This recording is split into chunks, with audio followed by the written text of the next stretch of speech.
Item ಯಾವುದೇ ಇರಲಿ try ಮಾಡಿ ಆಚಿ ಚಿಕನ್ ಮಸಾಲಾ. ಈ ರಾಜ್ಯ ರಾಜಕೀಯದಲ್ಲಿ ಮತ್ತೆ ಆಣೆ ಪ್ರಮಾಣದ ಪಾಲಿಟಿಕ್ಸ್ ಮುನ್ನೆಲೆಗೆ ಬರ್ತಾ ಇದೆ.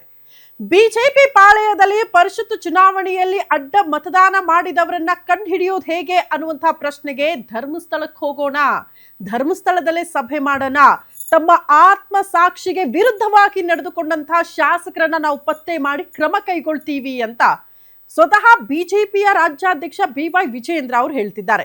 ಧರ್ಮಸ್ಥಳದಲ್ಲಿ ಸಭೆ ಮಾಡಿದ ತಕ್ಷಣ ಯಾರು ಅಡ್ಡ ಮತದಾನ ಮಾಡಿದಾರಲ್ಲ ಆ ಶಾಸಕರು ಗೊತ್ತಾಗ್ಬಿಡ್ತಾರ. ಇಂಥದ್ದೊಂದು ಪಾಲಿಟಿಕ್ಸ್ ಬೇಕಾ ಅನ್ನೋದನ್ನ ನಾವೆಲ್ಲ ಬದಲಾಗಿ ಸ್ವಪಕ್ಷದವರೇ ಪ್ರಶ್ನೆ ಮಾಡ್ತಿದ್ದಾರೆ ವಿಜಯೇಂದ್ರ ಅವರಿಗೆ. ವಿಜಯೇಂದ್ರ ಅವರ ನಿರ್ಧಾರಕ್ಕೆ ಸ್ವಪಕ್ಷದಲ್ಲೇ ಅಪಸ್ವರ ಯಾಕೆ ಅನ್ನೋದು ಪ್ರಶ್ನೆ ಆಗ್ತಾ ಇದೆ. ಏನೇ ತಪ್ಪುಗಳಾಗ್ಲಿ ಅದನ್ನ ಒಪ್ಪಿಕೊಳ್ಳದೆ ಇದ್ದಾಗ ಬಹುತೇಕ ಸಲ ರಾಜ್ಯ ರಾಜಕೀಯದಲ್ಲಿ ಆಣೆ ಪ್ರಮಾಣದ ಪಾಲಿಟಿಕ್ಸ್ಗಳು ಆಗ್ ಹೋಗಿದೆ. ಧರ್ಮಸ್ಥಳ ಮಂಜುನಾಥನ ಮೇಲೆ ಆಣೆ ಮಾಡಿ ಹೇಳಿ, ಸನ್ನಿಧಾನಕ್ಕೆ ಬಂದ್ ಹೇಳಿ, ಚಾಮುಂಡೇಶ್ವರಿ ಸನ್ನಿಧಾನಕ್ಕೆ ಬಂದ್ ಹೇಳಿ, ಇಂಥ ಮಾತುಗಳು ಪದೇ ಪದೇ ಕೇಳೋದಕ್ಕೆ ಸಿಕ್ಕಿರೋದೇನು ಹೊಸ್ತೇನಲ್ಲ. ಆದ್ರೆ ಮತ್ತೆ ಈಗ ಪರಿಷತ್ತು ಚುನಾವಣೆಯಲ್ಲಿ ಅಡ್ಡ ಮತದಾನ ಮಾಡಿರುವ ವಿಚಾರಕ್ಕೆ ಸಂಬಂಧಪಟ್ಟಂತೆ ಆಣೆ ಪ್ರಮಾಣದ ಪಾಲಿಟಿಕ್ಸ್ಗೆ ರಾಜ್ಯ ಬಿಜೆಪಿ ಸಾಕ್ಷಿಯಾಗುತ್ತಾ ಅನ್ನೋದೇ ಸದ್ಯ ಇರುವಂತಹ ಪ್ರಶ್ನೆ. ರಾಜ್ಯದಲ್ಲಿ ಮತ್ತೆ ಶುರುವಾಯಿತು ಆಣೆ ಪ್ರಮಾಣದ ಪಾಲಿಟಿಕ್ಸ್.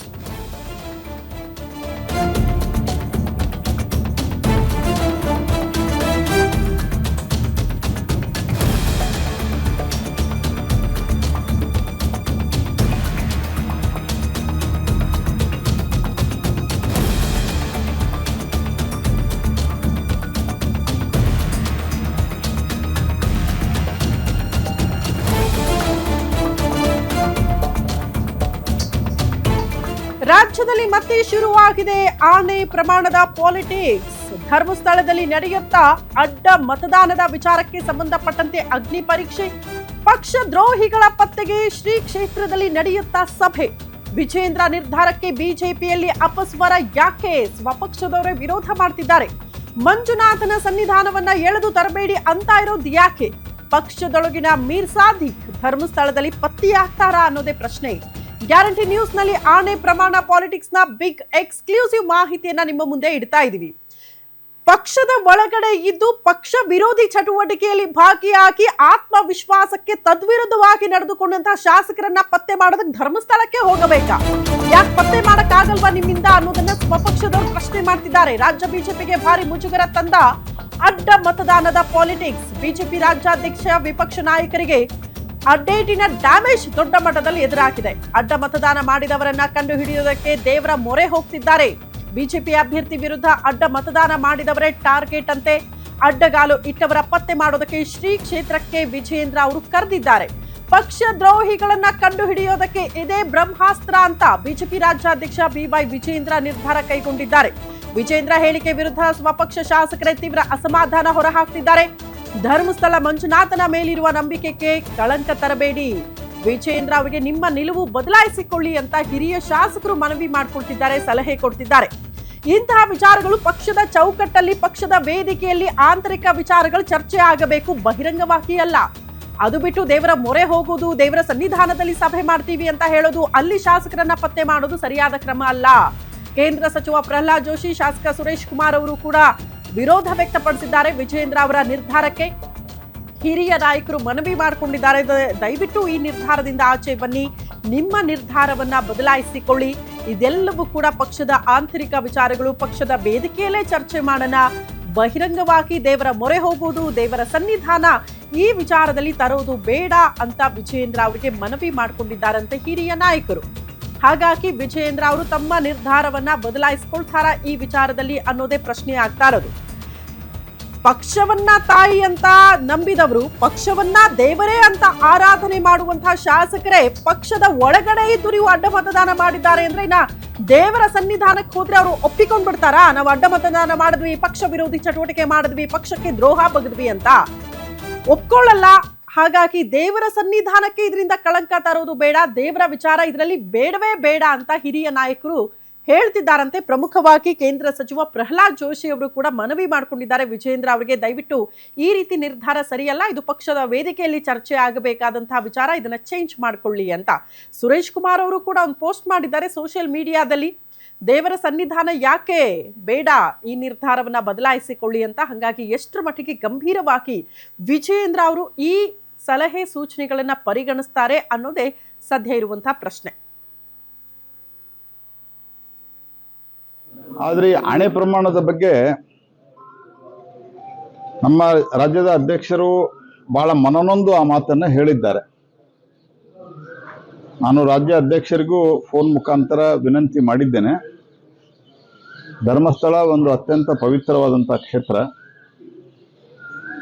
ಧರ್ಮಸ್ಥಳ ಭಕ್ತರ ಒಂದು ಶ್ರದ್ಧಾ ಕೇಂದ್ರ.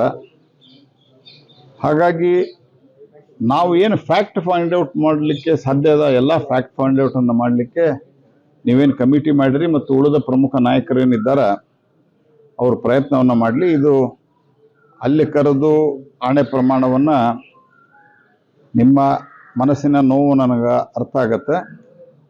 ಸ್ವಲ್ಪ ಅವರ ಈ ಒಂದು ನೋವಿನಲ್ಲಿ ಇದೊಂದು ಹಠಾತ್ತಾಗಿ ಅವರು ಹೇಳಿದ್ದಾರೆ. ಅದಕ್ಕೆ ನಾನು ಅವರಿಗೆ ಸಲಹೆ ಕೊಟ್ಟಿದ್ದೀನಿ, ವಿನಂತಿನೂ ಮಾಡಿದ್ದೀನಿ. ಧರ್ಮಸ್ಥಳ ಅತ್ಯಂತ ಪವಿತ್ರ ಕ್ಷೇತ್ರವಾದ್ದರಿಂದ ನಮ್ಮ ಈ ಇದರಲ್ಲಿ ಧರ್ಮಸ್ಥಳವನ್ನು ಎಳೆಯೋದು ಬೇಡ. ನಾವು ಅದನ್ನು ಫೈಂಡ್ ಔಟ್ ಮಾಡೋಣ. ಫೈಂಡ್ ಔಟ್ ಮಾಡಿ ಪತ್ತೆ ಹಚ್ಚಿ ಇವತ್ತಿಲ್ಲ ನಾಳೆ ಪತ್ತೆ ಹಚ್ತದೆ. ಅಕಸ್ಮಾತ್ ಈ ಕಮಿಟಿಯವರಿಗೂ ಇಮಿಡಿಯೇಟ್ ಪತ್ತೆ ಹಚ್ಚಲಿಕ್ಕಾಗಿಲ್ಲ ಅಂದ್ರೆ ಒಂದು ಸ್ವಲ್ಪ ದಿವಸದಾಗ ಗೊತ್ತಾಗತ್ತೆ. ಅವಾಗ ನಾವು ಮುಂದಿನ ದಿವಸದಲ್ಲಿ ಅವ್ರಿಗೇನು ಕ್ರಮ ಅಥವಾ ಪಾಠವನ್ನು ಸೂಕ್ತ ಸಂದರ್ಭದಲ್ಲಿ ಕಲಿಸ್ಬೇಕು ಅದನ್ನು ಕಲಿಸೋಣ. ನಿಮ್ಮ ಮನಸ್ಸಿನ ನೋವು ಇಂಗ್ಲೀಷ್ದಾಗ ಅಗೋನಿ ಅಂತ ಹೇಳ್ತಾರಲ್ಲ, ಅದನ್ನ ನನಗೆ ಅರ್ಥ ಆಗ್ತದ. ಆ ಕಾರಣಕ್ಕಾಗಿ ನೀವು ಹಂಗೆ ಹೇಳಿದಿರಿ. ಅದಕ್ಕೆ ಇದನ್ನ ನೀವು ಕೈ ಬಿಡ್ರಿ ಅಂತ ವಿನಂತಿ ಮಾಡಿದ್ದೇನೆ. ಆದರೆ ಈ ಆಣೆ ಪ್ರಮಾಣದ ಬಗ್ಗೆ ನಮ್ಮ ರಾಜ್ಯದ ಅಧ್ಯಕ್ಷರು ಈ ಬಗ್ಗೆ ಮತ್ತಷ್ಟು ಡೀಟೇಲ್ಸ್ ಅನ್ನ ಕೊಡ್ತಾ ಹೋಗ್ತಾರೆ. Political bureau head Maruti Pavagada ನೇರ ಸಂಪರ್ಕದಲ್ಲಿ ಜಾಯಿನ್ ಆಗ್ತಿದ್ದಾರೆ. ಮಾರುತಿ, ಒಂದು ಅರ್ಥ ಆಗ್ತಾ ಇಲ್ಲ. ಈಗ ಹಿರಿಯ ನಾಯಕರು ಹೇಳಿದ್ರಲ್ಲಿ ಒಂದು ಅರ್ಥ ಇದೆ. ಯಾಕಂದ್ರೆ ಪಕ್ಷವನ್ನ ದೇವರು ತಾಯಿ ಅಂತೆಲ್ಲ ಪರಿಗಣಿಸಿ ಪಕ್ಷದ ಅಡಿಯಲ್ಲಿ ಕೆಲಸ ಮಾಡುವಂತಹ ಶಾಸಕರೇ ಪಕ್ಷದ್ರೋಹಿ ಚಟುವಟಿಕೆಯಲ್ಲಿ ಭಾಗಿಯಾದ ಮೇಲೆ ದೇವರ ಸನ್ನಿಧಾನದಲ್ಲಿ ತಮ್ಮ ತಪ್ಪನ್ನ ಒಪ್ಪಿಕೊಳ್ತಾರೆ. ಮಾಡಿರುವ ಪಾಪಕ್ಕೆ ಪಶ್ಚಾತ್ತಾಪ ಅವರಿಗೆ ಕಾಡುತ್ತೆ ಅನ್ನೋದು ನಿಜಾನ ಅನ್ನೋದು ಪ್ರಶ್ನೆ. ಹಿರಿಯ ನಾಯಕರ ಸಲಹೆಯನ್ನ ವಿಜೇಂದ್ರ ಅವರು ಪರಿಗಣಿಸಬಹುದು ಅಂತ ಅನ್ಸುತ್ತಾ, ಅಥವಾ ದೇವರ ಸನ್ನಿಧಾನ ಇಂಥ ಆಣೆ ಪ್ರಮಾಣಕ್ಕೆ ಮತ್ತೆ ಸಾಕ್ಷಿ ಆಗ್ಬಿಡುತ್ತಾ ಅನ್ನೋದು ಪ್ರಶ್ನೆ.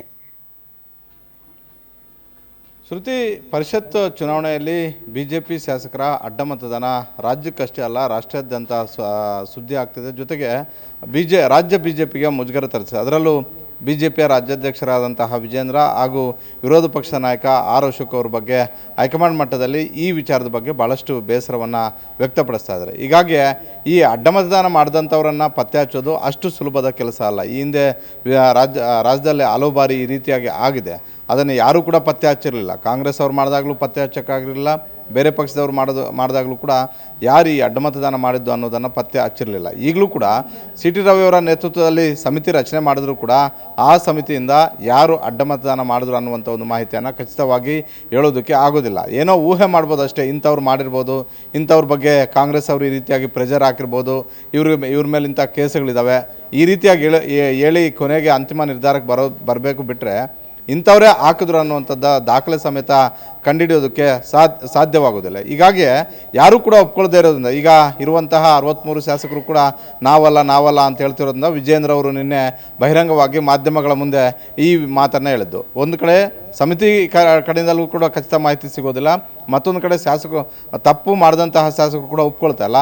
ಹೀಗಾಗಿ ನಾವು ಧರ್ಮಸ್ಥಳದ ಮುಂದೆ ಧರ್ಮಸ್ಥಳಕ್ಕೆ ಹೋಗಿ ಅಲ್ಲೇ ಶಾಸಕಾಂಗ ಪಕ್ಷದ ಸಭೆ ನಡೆಸಿ ಅದಾದ ಬಳಿಕ ಆಣೆ ಪ್ರಮಾಣ ಮಾಡಬೇಕು ಅನ್ನುವಂಥದ್ದನ್ನು ಹೇಳಿದರು. ಆದರೆ ರಾಜ್ಯಾಧ್ಯಕ್ಷರ ಈ ನಡೆ, ರಾಜ್ಯಾಧ್ಯಕ್ಷರ ಈ ಹೇಳಿಕೆಗೆ ಬಿಜೆಪಿ ಹಿರಿಯ ನಾಯಕರೆಲ್ಲರೂ ಕೂಡ ಅಪಸ್ವರ ಮತ್ತು ಆಕ್ಷೇಪವನ್ನು ವ್ಯಕ್ತಪಡಿಸಿದ್ದಾರೆ. ಯಾವುದೇ ಕಾರಣಕ್ಕೂ ಕೂಡ ನಾವು ಧರ್ಮಸ್ಥಳದ ಮಂಜುನಾಥನನ್ನು ಈ ವಿಚಾರಕ್ಕೆ ಎಳೆದು ತರಬಾರ್ದಂತ. ಬೇರೆ ಬೇರೆ ವಿಚಾರಗಳಲ್ಲಿ ಈಗಾಗಲೇ ಧರ್ಮಸ್ಥಳ ಸುದ್ದಿ ಆಗ್ತಿದೆ. ಹೀಗಾಗಿ ಧರ್ಮಸ್ಥಳಕ್ಕೆ ಮತ್ತೆ ಕಳಂಕ ತರುವಂಥ ಒಂದು ಕೆಲಸ ಬಿಜೆಪಿಯಿಂದ ಆಗಬಾರ್ದು ಅನ್ನುವಂಥ ಒಂದು ಸಲಹೆಯನ್ನು ಕೊಟ್ಟಿರುವಂಥದ್ದು. ಅವ್ರಿಗಿರೋ ಆತಂಕ ಏನು ಅಂತ ಹೇಳಿದ್ರೆ, ಈಗ ಅಡ್ಡ ಮತದಾನ ಮಾಡಿದಂಥವರು ಪಕ್ಷದ ವೇದಿಕೆಯಲ್ಲೇ ಒಪ್ಕೊಳ್ತಾ ಇಲ್ಲ, ಯಾರೋ ಒಬ್ಬರು ಕೇಳಿದಾಗಲೂ ಕೂಡ ಒಪ್ಕೊಳ್ತಾ ಇಲ್ಲ ಅಂತ ಹೇಳಿದ್ರೆ ನಾಳೆ ಬೆಳಗ್ಗೆ ದೇವಸ್ಥಾನದ ಮುಂದೆ ಕರ್ಕೊಂಡೋದಾಗ, ದೇವರ ಮುಂದೆ ಕರ್ಕೊಂಡೋದಾಗ ಒಪ್ಕೊಳ್ತಾರೆ ಅನ್ನುವಂಥ ಒಂದು ಗ್ಯಾರಂಟಿ ಏನು? ಒಂದು ವೇಳೆ ಒಪ್ಕೊಳ್ದೇ ಇದ್ದರೆ ಆಗ ಮಂಜುನಾಥನ ಮೇಲೆ ಇರುವಂತಹ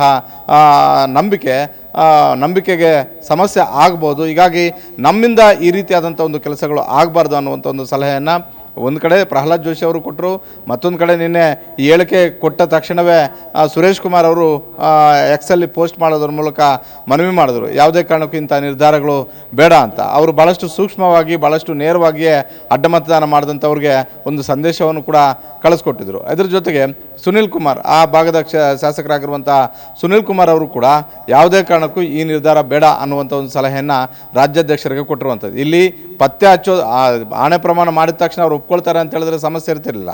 ಒಂದು ವೇಳೆ ಅಲ್ಲೂ ಕೂಡ ಇದೇ ರಾಗ ಇದೇ ತಾಳ ಆಗಿದ್ದೆ ಆದರೆ ದೇವ್ರ ಮೇಲೆ ಇರುವಂಥ ನಂಬಿಕೆಗೆ ಸಮಸ್ಯೆ ಆಗುತ್ತೆ. ಇದು ಬೇರೆ ರೀತಿಯಾದಂಥ ಒಂದು ಸಂದೇಶ ನಮ್ಮ ಕಡೆಯಿಂದ ಹೋದಂತಾಗುತ್ತೆ. ನಾವೇ ದೇವಸ್ಥಾನಕ್ಕೆ, ದೇವರಿಗೆ, ಧರ್ಮಸ್ಥಳಕ್ಕೆ ಕಳಂಕ ತಂದಂತಹ ಕೆಲಸಗಳು ಆಗ್ತವೆ ಅನ್ನುವಂಥ ಒಂದು ಆತಂಕ ಹಿರಿಯರು ವ್ಯಕ್ತಪಡಿಸ್ತಾ ಇರುವಂಥದ್ದು. ಬಹುತೇಕ ಧರ್ಮಸ್ಥಳಕ್ಕೆ ಹೋಗೋದಕ್ಕೆ ಯಾರೂ ಕೂಡ ಹಿರಿಯ ಶಾಸಕರು ಬಿಡೋದಿಲ್ಲ, ಜೊತೆಗೆ BJP ಹಿರಿಯ ನಾಯಕರು ಕೂಡ ಒಪ್ಕೊಳ್ಳೋದಿಲ್ಲ. ನಿನ್ನೆ ವಿಜೇಂದ್ರ ಅವರು ನೇರ ಹೇಳಿದ್ದಕ್ಕೆ ಇಷ್ಟೆಲ್ಲ ಈಗ ಚರ್ಚೆ ಆಗ್ತಾ ಇರುವಂಥದ್ದು. ಸಹಜವಾಗಿ ಹಲವು ಹಿರಿಯ ಶಾಸಕರು ಒಂದಲ್ಲ ಒಂದಿನ ಯಾರು ಈ ಅಡ್ಡ ಮತದಾನ ಮಾಡಿದಾರೋ ಅವರೇ ಮುಂದೆ ಬರ್ತಾರೆ, ಅವರೇ ಸಮಸ್ಯೆ ಆದಾಗ ಹೇಳ್ಕೊಳ್ತಾರೆ ಅನ್ನುವಂತಹ ಅಭಿಪ್ರಾಯಗಳನ್ನು ಕೂಡ ವ್ಯಕ್ತಪಡಿಸ್ತಾ ಇರೋಂಥದ್ದು.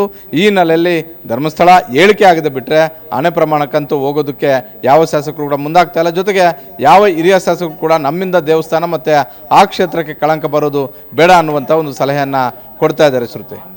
ಓಕೆ ಮಾರುತಿ, ಧನ್ಯವಾದಗಳು ತಮ್ಮೆಲ್ಲ ಮಾಹಿತಿಗೆ.